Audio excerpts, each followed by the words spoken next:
For those who are unfamiliar with like the filmmaking process, and you can tell us like with Goodrich or just in general, like how does it go step by step? Like you wrote a screenplay, you wrote Goodrich, and then what happens? Well, I wrote Goodrich 6 years ago, so this was a very slow process. Yeah. As often happens with the independent filmmaking world, it's not easy to get a movie made.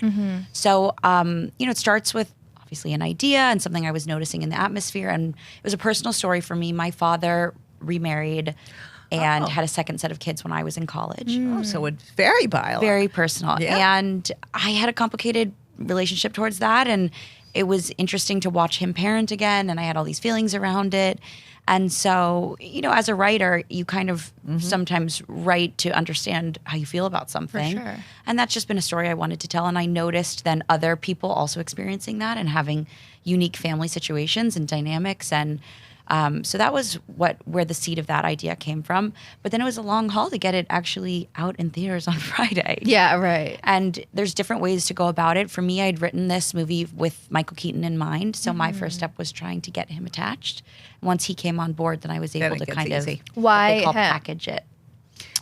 And why Mila? He was the right age too. He fits. But there's so many actors of that age. They're also both obviously iconic stars. Yeah, but like, when you were writing, or even had your dad in mind, like what reminded him of? Michael? Well, it's funny because even though it was a really personal story for me, I never pictured my dad. I pictured Michael Keaton from day one. Oh, so that was so great. he was actually a big part of the process for me, just in my head.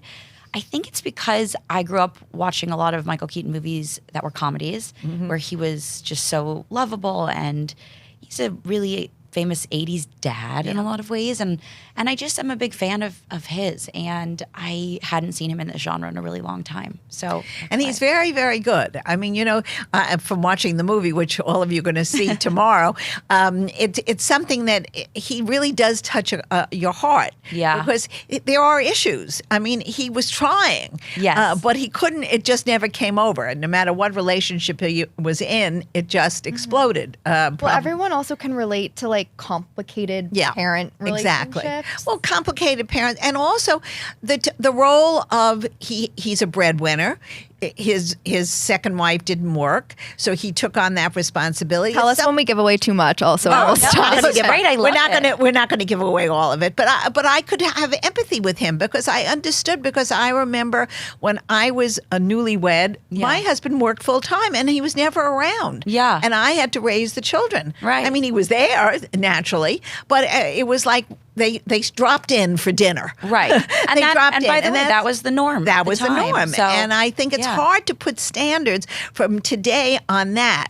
And in that case, I felt for him in the movie. It's a very beautiful movie. You did a beautiful job. It's kind of hard to unlearn those things, too. Yeah. He was a parent to a child who's, Mila's age. Right. And the society expected different things of him then. Correct. And now he's thrust into this situation where he's a parent in 2024 of two 9-year-olds, and the expectations of fathers are very different. Very, very different. And there's a lot of comedy in that, too. Right. Well, it was tearful comedy. Yeah. It was great. It was terrific. You did a beautiful job. Thank you. Totally agree. What message are you hoping for people to take away from it?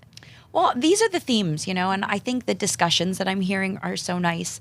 Last night we had a big screening, and a lot of the response I heard from women was, I'm going to go talk to my dad. I have things I want to say, and this made me want to examine my relationship with my parents.